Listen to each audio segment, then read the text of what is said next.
के अंदर हमने सी प्लस प्लस के कॉन्सेप्ट्स के बारे में बताया था। अब हम आपको लिए दूसरी क्लास लेने जा रहे हैं जिसमें हम डेटा टाइप, कांस्टेंट्स, वेरिएबल्स इत्यादि के बारे में बताएंगे। इस क्लास में इसे हम विस्तार से समझाने जा रहे हैं और अगर आपको ये क्लास अच्छी लगे तो आप इस क्लास को सब्सक्राइब करिएगा, जिससे कि आपको आने वाली नेक्स्ट क्लास की इंफॉर्मेशन मिल सके। डेटा टाइप्स में पहले तो जानो कि डेटा टाइप्स की हमें ज़रूरत क्यों होती है ना। सी प्लस प्लस का जो कंपाइलर होता है, कंपाइलर को ये बताने के लिए कि हम किस तरह का डाटा यूज़ कर रहे हैं और वो प्रोग्राम में किस तरह का है, कि कैरेक्टर है, इंटीजर है, फ्लोट है, डबल है, ठीक है ना। जिसे कैरेक्टर से कैलकुलेशन नहीं हो सकते, इंटीजर से नाम नहीं लिख सकते, है ना। तो अगर हमने नाम लिखने के लिए इंटीजर डाटा टाइप्स ले लिया तो वहाँ हमारा गड़बड़ हो जाएगा, क्योंकि कैरेक्टर स्ट्रिंग होता है और इंटीजर न्यूमेरिक होता है। तो कंपाइलर को ये बताने के लिए कि प्रोग्राम में ये जो डाटा है ये क्या काम करेगा, तो उसके लिए हमें किस चीज़ की ज़रूरत पड़ती है, डेटा टाइप्स की ज़रूरत पड़ती है। तो सी प्लस प्लस में जो डेटा टाइप्स होते हैं वो 3 प्रकार के होते हैं। पहला तो ये मान लो आप होता है basic data type. Basic data type में हम क्या, फ्लोट, इंटीजर, डबल, जो जनरल सभी लैंग्वेजों में पाए जाते हैं, सारी लैंग्वेजों में मिलते हैं। फिर होते हैं user defined data type. User defined data type means जिस डेटा टाइप्स को हम डिफाइन करते हैं, मतलब यूजर मतलब जो प्रोग्राम बना रहा है वो डिफाइन करता है, उस टाइप के डेटा टाइप को हम क्या कहते हैं, user defined data type. Drive data types means होते हैं जो दो डेटाओं को आपस में मिलाकर कोई एक डेटा बना लेते हैं, ड्राइव डेटा टाइप। या ये कह सकते हैं कहीं से उठा के लाते हैं उस डेटा टाइप्स को। फॉर एग्जाम्पल ऐसा समझो, इस ड्राइव डेटा टाइप को जैसे हम पॉइंटर का इस्तेमाल करते हैं या एरे का इस्तेमाल करते हैं, तो ऐसे डेटा टाइप्स क्या होते हैं, ड्राइव डेटा टाइप होते तो एरे, लेकिन अपन ने लिखा इंट, फिर एरे नेम। एरे नेम मतलब उस एरे का नाम और फिर साइज। तो जो एरे है वो क्या कर रहा है, इंट को ड्राइव कर रहा है, कहीं से उठा के ला रहा है, तब जाके वो बन रहा है। तो इस तरह का जो डेटा टाइप होगा वो क्या हो जाएगा, ड्राइव डेटा टाइप। यानी ड्राइव डेटा टाइप वह डेटा टाइप होते हैं जिनके द्वारा हम प्रोग्राम में कुछ ऑपरेशन परफॉर्म करते हैं। ड्राइव डेटा टाइप का बेसिक डेटा टाइप से ड्राइव होते हैं, जैसे मैंने बताया ना, बेसिक से उठा के लाए उसे, है ना। ये तीन, अब यहाँ पे हमने 3 प्रकार के एरे, फंक्शन और पॉइंटर। फंक्शन के आगे भी अपन को कुछ ना कुछ डेटा टाइप डिसाइड करना पड़ता है कि इंटीजर टाइप का फंक्शन है, फ्लोट टाइप का फंक्शन है, कैरेक्टर टाइप का है। ऐसे एरे को ऐसे ही इसी प्रकार से पॉइंटर को, ठीक है। अब यहाँ पे हमने इस चीज को यहाँ पे बताया, जैसे character, integer, float, double, wide, ये क्या है, बेसिक डेटा टाइप हो गए, ठीक है। अच्छा सर, डेटा टाइप मीन्स जो हम कीबोर्ड से टाइप करते हैं वही होता है? नहीं नहीं नहीं, कीबोर्ड से टाइप नहीं होता है। डेटा टाइप्स ये सी प्लस प्लस की लैंग्वेज है, अच्छा। उन्होंने पहले से डिसाइड किया है कि ये जो कैरेक्टर है इस काम के लिए यूज होगा। वैसे उस कैरेक्टर को बोलते कुछ और है, अपन ये नहीं बोलते हैं, अपन ये मैं समझाने के लिए बोल रहा हूँ। जैसे उन्होंने बोला इंट, तो जो इंट शब्द है वो इंटीजर को रिप्रेजेंट करेगा, मतलब 1 2 3 4 5 6 और अनंत तक, है ना। ऐसे ही फ्लोट, फ्लोट मीन्स दशमलव वाले डेसिमल वैल्यू को रिप्रेजेंट करेगा, फ्लोट। फ्लोट। डबल, डबल क्या करेगा, दोनों को करता है, लेकिन इसकी जो रेंज होती है ज्यादा होती है। वाइड मीन्स नल डेटा टाइप्स, कुछ नहीं होता, वाइड मीन्स नल, है ना। वाइड में कुछ भी नहीं होता है ना, वो मतलब समझो एक तरह से खाली स्पेस को रिप्रेजेंट करता है। अब यहाँ ड्राइव डेटा टाइप की बात आ गई तो array, function, pointer, structure, union, class. अब ये यूनियन, स्ट्रक्चर, यूनियन और क्लास ये अदर तरह के डेटा टाइप है, लेकिन अपन ये ड्राइव डेटा टाइप भी कह सकते हैं, है ना। जिसमें से एरे, फंक्शन, पॉइंटर तो होते ही ड्राइव है। अब इसीलिए अपन ने क्या करा, ड्राइव को भी नीचे तोड़ के बताया यहाँ पे। देखो ये तो कोई user defined, structure, union, class और इन्यूमरेशन। अब ये क्या, यूजर डिफाइंड मतलब हमने डिसाइड किया। ड्राइव डेटा टाइप को हम पूरी तरह से नहीं बनाते, क्या, जैसे एरे है तो वो एरे, एरे का नाम आएगा, फंक्शन का नाम आएगा, पॉइंटर का नाम आएगा, इसके आगे जनरल जो अपना बेसिक डेटा है वो होता है। लेकिन इसको तो अपन पूरा ही डिफाइन करते हैं। जैसे क्लास होती है, उसमें क्लास कीवर्ड होता है, उसके बाद क्लास का नाम लिख देते हैं, है ना। तो इस तरीके से ये यूज होते हैं। सर अब क्लास के बारे में एक बार फिर से समझा दीजिए। तो क्लास तो मैं अभी आपको ये बता रहा हूँ, ये क्लास जो है ये डेटा टाइप से कैसे यूजर डिफाइंड डेटा टाइप का एक एग्जांपल दिया है कि क्लास कीवर्ड हो गया और उसके आगे हम उस क्लास का नाम लिख देते हैं, तो वो क्या बन जाता है, एक प्रकार का यूजर डिफाइंड डेटा टाइप की तरह क्लास वर्क करती है। ठीक है ना। अब built in data type, built in का मतलब है जो पहले से ही बने बनाए हैं। अच्छा। प्रोग्रामर जिसने लैंग्वेज को बनाया था उसी ने इसको लिख दिया कि ये यही होगा, इसके अलावा कुछ नहीं हो सकता, है ना। जैसे तुम्हारा जो भी नाम है मतलब यही नाम रहेगा, अब दूसरा नहीं हो सकता। हाँ। है ना। तो ऐसे ही इनके निर्माताओं ने डिसाइड कर दिया कि ये जो वर्ड है इसका ये मतलब होगा, ये यही काम करेगा, और कंपाइलर में उसकी इंफॉर्मेशन डाल दी। कंपाइलर उस इंफॉर्मेशन से ये समझता है कि ये डेटा टाइप हमारा इस प्रकार का काम के लिए यूज किया जाने वाला है। इसके बाद डेटा टाइप्स के बाद आते हैं टोकन्स, है ना। अब टोकन्स क्या होते हैं, the smallest individual unit in a program is known as token, है ना। एक जो सबसे छोटी स्मॉलेस्ट इंडिविजुअल मतलब सबसे स्मॉल इंडिविजुअल का मतलब है किसी भी प्रोग्राम की सबसे छोटी स्वतंत्र इकाई को हम क्या कहते हैं, टोकन कहते हैं। तो ये टोकन एक प्रकार के नाम है, ये समझो। इन नामों को फिर अपन डिस्क्राइब करेंगे आगे चल के। कीवर्ड हो गया, कीवर्ड कैसे बनाते हैं, स्ट्रिंग्स क्या होती है, कांस्टेंट क्या है, आइडेंटिफायर क्या है, सेपरेटर क्या है, इसको फिर अपन विस्तार से जानेंगे। अब इसमें सबसे पहले टोकन एक बस नाम है। हाँ, टोकन मतलब एक प्रकार से इन सबका एक सामूहिक नाम है, ऐसा समझो। अच्छा। है ना। अपन ने बोलता है small and individual unit in a program is known as token, मतलब किसी भी प्रोग्राम की सबसे छोटी स्वतंत्र इकाई को हम टोकन कहते हैं। ठीक है ना। अब इसमें क्या क्या आ गया, कीवर्ड्स आ गए, है ना। इसके अंदर स्ट्रिंग आ गया, कांस्टेंट आ गए, ऑपरेटर आ गए, आइडेंटिफायर आ गए और सेपरेट आ गए। अब अपन ये जानते हैं कीवर्ड्स क्या होते हैं। C++ लैंग्वेज के वे आरक्षित शब्द जिनके प्रयोग द्वारा हम प्रोग्रामिंग करते हैं कीवर्ड्स कहलाते हैं। अब ये आरक्षित वर्ड को हम बोलते हैं रिजर्व वर्ड, है ना। जैसे कि आप समझो आपकी कोई लैंग्वेज है, उस लैंग्वेज में किसी चीज के लिए कोई वर्ड निर्धारित किया है। जैसे अपन आप रसोई का सामान समझ लो, अपन गिलास को गिलास कहते हैं, कटोरी नहीं कह सकते, क्योंकि वो निर्धारित किया है कि ये गिलास ही है। मतलब इस तरह की जो डिजाइन होगी ये गिलास कहलाएगी, और उस तरह की डिजाइन होगी तो कटोरी कहलाएगी। तो इसी तरह से इन्होंने क्या करा, कीवर्ड को भी क्या करा है, पहले से ही आरक्षित कर दिया है कि ये कीवर्ड इस काम के लिए ही यूज होगा, उसके अलावा अगर हम किसी काम के लिए यूज करेंगे तो एरर आएगी हमारे प्रोग्राम में। ठीक है ना। जैसे लूप है तो वो लूप चलाने के लिए यूज होगा, है ना। जैसे इसमें दिया हुआ है डू, तो डू जिस काम के लिए दिया है वो डू उसी काम के लिए, इफ जिस काम के लिए दिया है उसी काम के लिए यूज होगा। हम इफ से डू का काम नहीं ले सकते और डू से इफ का काम नहीं ले सकते। और ऐसा भी नहीं कि हम यूजर डिफाइंड कोई डेटा टाइप बना रहे हैं तो हमने इफ यूज कर लिया, ऐसा भी करेंगे तो भी गलत हो जाएगा। वो तो पहले से निश्चित है कि वो यही काम करेगा, इसके अलावा दूसरा काम नहीं करेगा। जैसे समझो हम जिस कॉलेज में पढ़ते हैं, प्रिंसिपल का काम निश्चित है।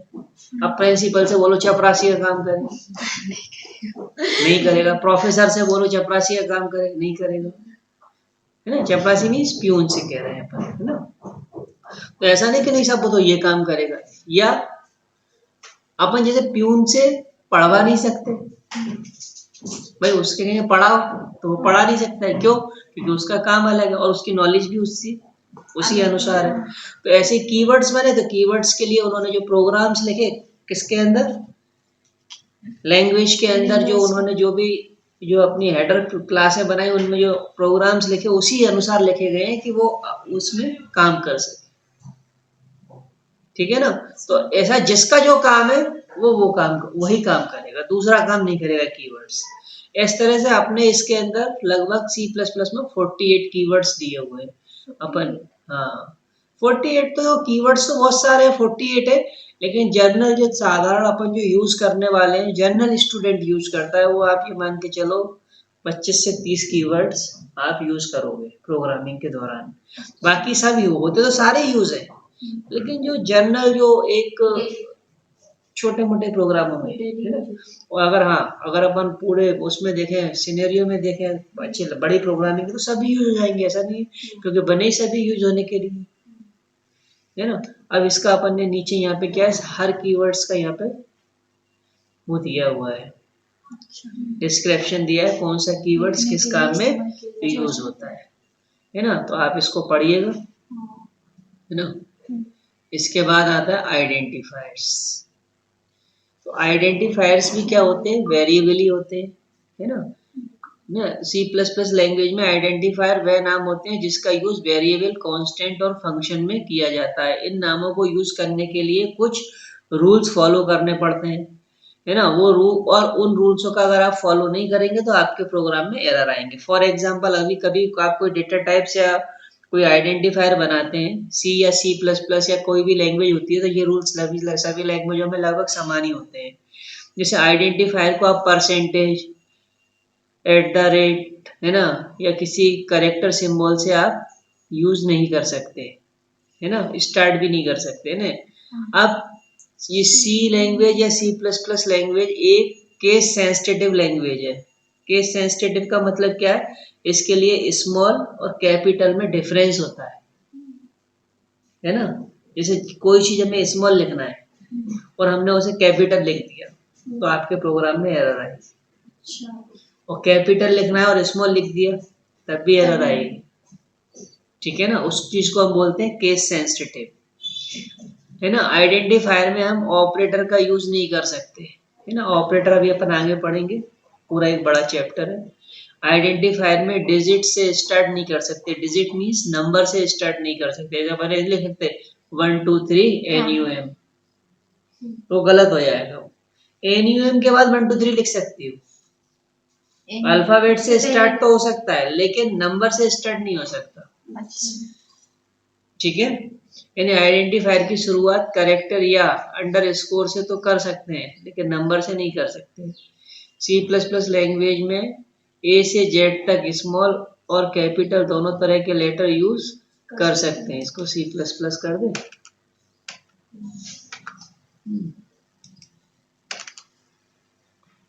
ठीक। इसके बाद है वेरिएबल, है ना। वेरिएबल्स जैसे अभी हमने बताया, तो वेरिएबल्स दो प्रकार के होते हैं, एक लोकल वेरिएबल होते हैं, एक ग्लोबल वेरिएबल होते हैं, है ना। लोकल वेरिएबल वो वेरिएबल होते हैं जो किसी ना किसी ब्लॉक में क्रिएट किए जाते हैं। ऐसे वेरिएबल सिर्फ उसी ब्लॉक में एक्सेस किए जा सकते हैं, है ना। मतलब उन्हीं उसी ब्लॉक में उसको हम काम करा सकते हैं, उसके बाहर या दूसरे ब्लॉक में उसको हम यूज नहीं कर सकते, जहां पर उन्हें डिफाइन किया गया है। होता है क्या है? वेरिएबल्स क्या होते हैं? पता है ना, पहले ही बताया मैंने वेरिएबल्स तो आपको, चलो और बता देंगे, ठीक है। 1 मिनट रुको, ये रह गया आपको वेरिएबल्स के लिए। वेरिएबल का डिक्लेरेशन नहीं बताया था ना, तो पहले वेरिएबल का डिक्लेरेशन देख लो। जैसे अभी हमने बताया डेटा टाइप, वेरिएबल में क्या क्या चीज होती है, डेटा टाइप्स होता है और वेरिएबल का नाम होता है। जैसे इंटीजर टाइप का वेरिएबल है तो इंट लिखेंगे और उस वेरिएबल का नाम लिखेंगे, है ना। अब वो वेरिएबल के नाम लिखने के लिए हम कैसे, आइडेंटिफायर के जो रूल्स हैं वही यूज होते हैं यहाँ पे। जैसे आप यहाँ 1 2 3 नहीं लिख सकते, इंट 1 2 3 नहीं लिख सकते, है ना। इंट नम, फिर 1 2 3 लिख सकते हो नम के बाद, है ना। तो ये हो गया, तो ये इंट नम, है ना। किसी भी तरह के डेटा को कंप्यूटर मेमोरी में स्टोर करने के लिए हमें वेरिएबल को क्रिएट करते हैं। सिंपल लैंग्वेज में हम कह सकते हैं कि वेरिएबल मेमोरी की तरह होते हैं। मतलब मेमोरी में एक प्रकार का स्पेस, समझो एड्रेस टाइप होता है वो। अपन का क्या होता है, वो एक एड्रेस होता है वेरिएबल, मतलब नाम होता है उस चीज का। जैसे फॉर एग्जांपल घर में किचन, तो किचन में किचन का ही सामान रखा जाएगा, बाथरूम का सामान नहीं रख सकते अपन। समझ में आए। तो वेरिएबल क्या होते हैं, सिंपल लैंग्वेज में हम कह सकते हैं कि वेरिएबल मेमोरी की तरह होते हैं जिसमें वैल्यू को स्टोर किया जाता है। जैसे इंटीजर टाइप का तो इंटीजर वैल्यू स्टोर होंगी, है ना। फ्लोट टाइप का वेरिएबल है तो फ्लोट वेरिएबल होंगी, कैरेक्टर टाइप का है तो कैरेक्टर वैल्यू स्टोर होंगी। वेरिएबल एक मेमोरी लोकेशन होती है। लोकेशन मतलब एक प्रकार का समझो एक एड्रेस टाइप होता है जिसमें जिसे एक नाम दे देते हैं। जैसे एक कोई जगह है उसको हमने नाम दे दिया, जैसे घर में हमने बताया ना अलग अलग कमरों को नाम दे देते हैं, ये ड्राइंग रूम है, ये बेडरूम है, ये किचन है, ये हॉल है, और उसी के अनुसार उसके काम भी डिसाइड हो जाते हैं। बेडरूम ही तो सोएगा आदमी, किचन है मतलब खाना बनेगा, है ना। उसी के अनुसार उसके क्या हो जाते हैं, काम डिसाइड हो जाते हैं। तो नाम से ही आपको समझ में आने लगता है कि ये वेरिएबल हमारा किस काम आने वाला है। उसका डेटा टाइप देख लेते हैं तो और भी क्लियर हो जाता है कि ये वैल्यू भी किस तरह की स्टोर करेगा, और उस मेमोरी लोकेशन पर वैल्यू स्टोर कर सकते हैं, है ना। अब वेरिएबल भी दो तरह के होते हैं, एक ग्लोबल वो तो अपन बताएंगे, एक स्टैटिक होते हैं, है ना, एक डायनामिक होते हैं। स्टैटिक वेरिएबल जैसे समझो कि वेरिएबल को डिसाइड करते ही समय हमने क्या करा, उसकी वैल्यू भी डिसाइड कर दी। जैसे हमने लिखा इंट x इक्वल टू 5, तो अब x की वैल्यू 5 ही रहेगी प्रोग्राम में, पूरे प्रोग्राम में चेंज नहीं हो सकती, क्योंकि हमने डिसाइड कर दी पहले ही इंट इक्वल टू 5, और खाली हमने इंट x लिखा तो प्रोग्राम के रन टाइम पर वो वैल्यू हमसे x की जगह पूछेगा कि कौन सी वैल्यू इस x में हमें रखना है। तो वो x क्या एड्रेस हो गया मेमोरी में, और जब आप उसकी वैल्यू उस x की जगह बोलते हैं x इक्वल टू, उसने पूछा प्रोग्राम में कि ये वैल्यू, तो हमने कहा x इक्वल टू हमने 10 लिख दिया, तो वो 10 उस पर्टिकुलर एड्रेस पे जाके स्टोर हो जाएगा। आई बात समझ। वेरिएबल की वैल्यू चेंजेबल होती है, तो एक स्टैटिक हो गई एक चेंजेबल हो गई, तो चेंजेबल है मतलब डायनेमिक वैल्यू हो गई, है ना, और चेंज नहीं हो रही तो स्टैटिक वैल्यू हो गई। ठीक, यानी हम वेरिएबल के वैल्यू को जरूरत पड़ने पर चेंज भी कर सकते हैं। कब चेंज कर सकते हैं, जब हमने वैल्यू को वहां पर ऊपर इंट इक्वल जब डिक्लेयर कर रहे हैं वेरिएबल, तब अपन ने उसको डिसाइड नहीं किया कि भाई तू यही वैल्यू लेगा। इंट इक्वल टू 10 लिख दिया, इक्वल टू 10 लिख दिया तो पहले डिसाइड हो गया ना कि 10 फिक्स हो गई, तो वो एक प्रकार से क्या कांस्टेंट बन गया, वो क्या बन गया, कांस्टेंट हो गया। वेरिएबल तो है लेकिन कैसा हो गया, कांस्टेंट हो गया वो, अब 10 ही रहेगी। लेकिन अगर हमने इंट x छोड़ दिया तो वो डायनेमिक वेरिएबल है, उसकी वैल्यू हमारे प्रोग्राम के दौरान चेंज की जा सकती है ना। हम वेरिएबल का वैल्यू मैनुअली भी चेंज कर सकते हैं और वेरिएबल के थ्रू भी वैल्यू को चेंज कर सकते हैं। तो मैनुअल मतलब प्रोग्राम बनाते समय भी दे सकते हैं, ऐसा नहीं हम प्रोग्राम बार बार बदल सकते हैं मेमोरी, लेकिन प्रोग्राम का एडिटर खोलो वैल्यू बदलो, है ना। लेकिन उससे अच्छा तो ये ना कि हम ऐसा काम करें कि एक ही बार प्रोग्राम बनाए, बार बार वैल्यू प्रोग्राम के रन टाइम पे देते रहे, वो ज्यादा अच्छा है ना। अब वेरिएबल को बनाते कैसे हैं, data type variable name, int यहाँ लिख दिया, या वेरिएबल का कोई भी नाम लिख सकते हो। जैसे तुम्हारा नाम क्या है, निधि, यहाँ लिखो इंट निधि, तो वो निधि नहीं रहेगा, वो निधि सिर्फ किस यहाँ पे दिखाई दे रहा है, लेकिन वहां पे जब वो पूछेगा इंटर द वैल्यू, आपने लिखा 10, तो निधि जो नाम लिखा है उसकी जगह 10 स्टोर होगा, 10 स्टोर होगा मतलब जो वैल्यू उसने अपन ने पूछी है। जब अपन एक प्रोग्राम बनाएंगे ना छोटा सा, तो हम उसमें ज्यादा डिक्लेयर, वो ज्यादा आपको क्लासीफाई कर पाएंगे कि ये ऐसा कैसे हो रहा है, क्योंकि अभी तो अपन एक थ्योरिकल वे में बता रहे हैं, तो तुम्हें भी उतना समझ में नहीं आ रहा जितना आना चाहिए। ठीक है ना। अब दिए गए ब्लॉक में इंटीजर टाइप का वेरिएबल क्रिएट किया गया है ना, और इस वेरिएबल का नाम नम दिया है। ये नाम कुछ भी हो सकता है, मोन सोन रोहन, है ना, X Y Z A B C D, कुछ भी हो सकता है, ठीक है ना। लेकिन इसका जो डेटा टाइप है वही डिसाइड करेगा कि वो जो नाम आपने रखा है वो वर्क क्या करेगा प्रोग्राम में, ठीक है। अब टाइप्स ऑफ वेरिएबल यहाँ पे है, लोकल और ग्लोबल वेरिएबल, जो हम आपको पहले बता दिए थे, है ना। तो अब यहाँ पे वापस देखते हैं लोकल वेरिएबल क्या है। तो लोकल वेरिएबल वो वेरिएबल होते हैं जो किसी न किसी ब्लॉक में क्रिएट किए जाते हैं। ऐसे वेरिएबल सिर्फ उसी ब्लॉक में एक्सेस किए जा सकते हैं जिसमें उसे डिफाइन मतलब अपन ने जिसमें उसे क्रिएट किया है। इसका उदाहरण नीचे दिया गया है। जैसे ये जो होता है ना, ये हेडर क्लास होती है ना, ये इनके बारे में हम आपको जब प्रोग्राम बताएंगे उससे पहले बताएंगे कि हेडर क्लास क्या होती है, ये क्या क्या काम करती है और इनको लगाना क्यों ज़रूरी होता है। यहाँ पे हमने एक फंक्शन बनाया है। अब देखो फंक्शन में देख रहे हो इंट, और ये फंक्शन का नाम, और फंक्शन क्या होता है, ड्राइव डेटा टाइप होता है? हाँ, ये बिल्ट इन होता है? बिल्ट इन होता है सर। सोच के बताओ कि यूजर डिफाइन होता है। अभी तो पढ़ा था। चलिए यहाँ देख लो, एक बार देख लो उसमें क्या जा रहा है ना। फंक्शन कैसा है, ड्राइव्ड, ठीक है, देख लिया, क्लियर हो गया ना। तो ये कैसा है, ड्राइव डेटा टाइप है।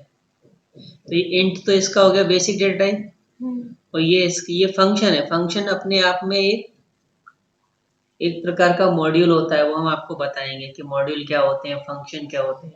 ऐसा समझो फंक्शन को, उदाहरण के लिए बता रहा हूँ, जैसा आपने बोला उदाहरण, जैसे सबके यहाँ विवाह शादी होते हैं, तो शादी में 3 दिन 5 दिन 7 दिन अलग अलग टाइप से अलग अलग होती है। तो मेहंदी एक फंक्शन हो गया, हल्दी दूसरा फंक्शन हो गया, है ना, और विदाई तीसरा फंक्शन हो गया, और जब वो क्या कहते हैं शादी होती है जिस दिन, है ना, वो चौथा फंक्शन हो गया।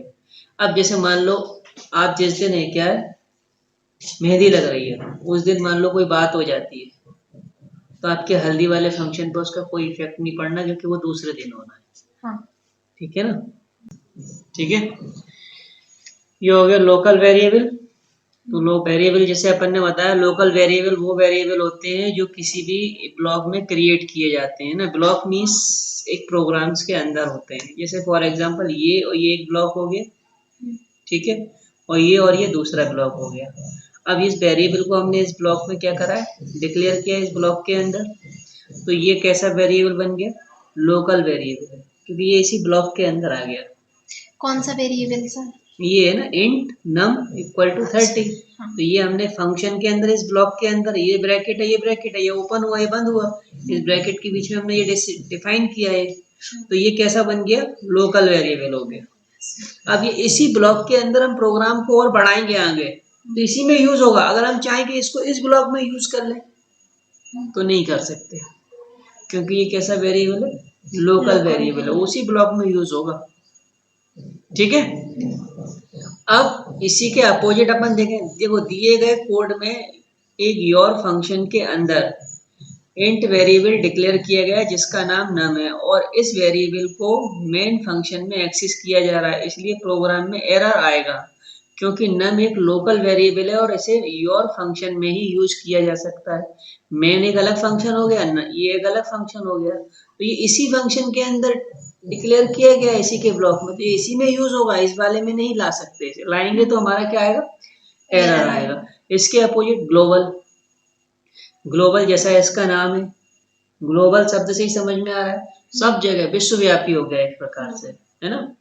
तो ग्लोबल वेरिएबल वे वेरिएबल होते हैं जिन्हें हम पूरे प्रोग्राम में एक्सेस कर सकते हैं, पूरे होल प्रोग्राम में। जैसे अपन ने 10 फंक्शन बनाए तो हम 10 फंक्शन में उसे एक्सेस कर सकते हैं।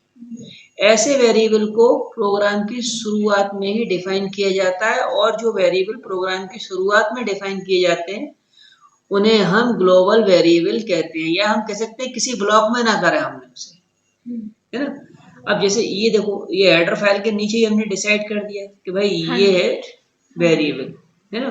तो हमने इसको num is a global variable बने, क्योंकि हमने इसे प्रोग्राम के शुरुआत में ही डिक्लेयर कर दिया, और ये किसी उसमें भी नहीं है, ब्लॉक के अंदर भी नहीं है, तो यानी ब्लॉकों की सीमा से बाहर है। अब ये आ गया है क्या, ये एक फंक्शन हो गया, ये एक फंक्शन हो गया। अब यहाँ पर हमने इसका यूज किया, ये फ्रेंड फंक्शन में, ये योर फंक्शन में, ये भी यूज हो गया, और इसी फंक्शन को हमने यहाँ पर कॉल कर लिया, इसको यहाँ कॉल कर लिया, या यहाँ पर इस फंक्शन का यूज कर लिया मेन में। तो अब जब हम इसको यहाँ यूज कर रहे हैं तो इसका ये वेरिएबल भी उठ के यहाँ पर अपने आप ऑटोमेटिक आ जाएगा, यानी कि यहाँ भी यूज हो गया यही वेरिएबल, और यही वेरिएबल हमारा यहाँ भी यूज हो गया। ऐसा जो वेरिएबल है वो क्या हो गया, ग्लोबल वेरिएबल, ठीक है। अब इसके बाद आते हैं कॉन्स्टेंट्स। कॉन्स्टेंट्स मतलब होता है स्थिरांक, हिंदी में बोलते हैं स्थिरांक, मतलब जिसकी वैल्यू आप चेंज नहीं कर सकते, प्रोग्रामिंग फिक्स रहती है, मतलब जो है वही रहेगी। तो यहाँ लिया a constant does not change during the execution of a program, any unchanged value in a program during the program execution is called constant। यानी प्रोग्रामिंग के दौरान जिसकी वैल्यू को आप चेंज नहीं कर सकते।